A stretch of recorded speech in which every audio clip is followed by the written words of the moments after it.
जय जगन्नाथ जय जगन्नाथ शुभ सकाळ तो चलू परिवा बाड़ी की आउ कौन कौन सब है देखा तो आज देख केते फूल फुटिलानी आ के भेंडी हेची तो सांग मान देखो बर्तमान आमर देख ऑलरेडी भेंडी कषि लगी देखु केते सुंदर फूल एपटे भी लगिगला बाड़ी गोटे भेंडी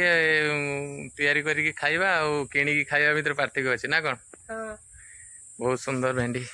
सब लगिगला कषि लगिगला पुक लगी माँ थे कटक जाते आ ट्रिटमेंट कर पारे पुक लगिगले माँ आसला सी जानी एपटे देखते भेंडी सब लगिगला आएपटे भी लगिगला जी चाष कर सिस्टम जानी ना कौन तो जो देख ये जन्नी सांग मैंने देखो जनी बर्तमान लगिगला ऑलरेडी केते सुंदर देखा ये जो भाया कषि आपको एवं खाଇବା तो निहात दरकार ना कौन आउ टिके बढ़िबो जनी किंतु इतर लाभ दब ना कौन हां हां हां अरे आई सेठी हेची एपटे जनी एठी एवरी हेची किस के दिन आको सब कर लवे माने ए देखा अरे एपटे जनी जाओ जनी हमको इतर लाभ दे दो ना कौन हां आई बाबरे भी एठी तो बड़ बड़ बड़ बड़ हिची ऐसा भीतर हेची भाउजो देखो आम जनी हो गलानी आ केबे आसो आसिकी जनी नै के जाओ आई बाबरे एपटे भी जनी आ पुणी एपटे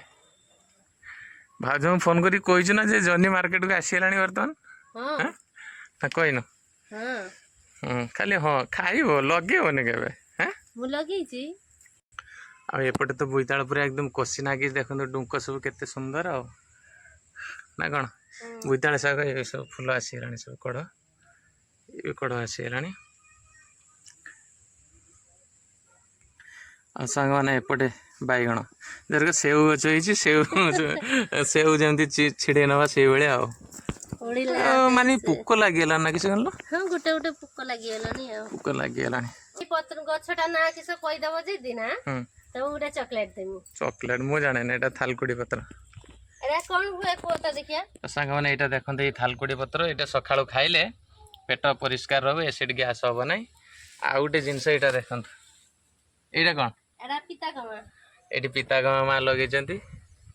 क्विंटाल क्विंटाल बाहर ना किसी बहुत सुंदर ये पिता गमा आटे थालकुड़ी पत्र है तो फ्रेंड्स बर्तमान पुखरी रे एते पानी हो जाइए जोड़ा कि बर्तमान बाहर पानी पशिकी पानी ऑक्सीजन कमी जाइए माछ मैंने बर्तमान ऊपर उठी पड़ते ऑक्सीजन सर्ट हवा द्वारा पाक पाक पाक पाक होती पानी देखते केते अधिक हो जाए कौन करवा बाहर करने पड़ो पानी तेणु माछों बहुत टेंशन रही पानी बहुत अधिक हो जाए संग देखो माछ केमती सब पहरुंच पानी ऑक्सीजन कमी बोली ऊपर को उठी पड़ते पाक पाक पाक पाक होती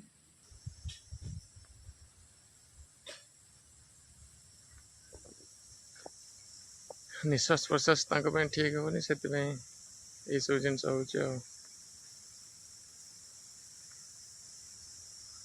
पानी वर्षा टी कमीगले चून पड़ो चून पड़ सारापर खाद्य पड़ो तो सांग मैंने आज ब्लॉग टी आपको केमती लगे आप मतामत जनइबे अपेक्षा रहिलु आ भल कमेंट देवे पुणी देखा नेक्स्ट ब्लॉग रे रहुची जय जगन्नाथ हरे कृष्ण राधे।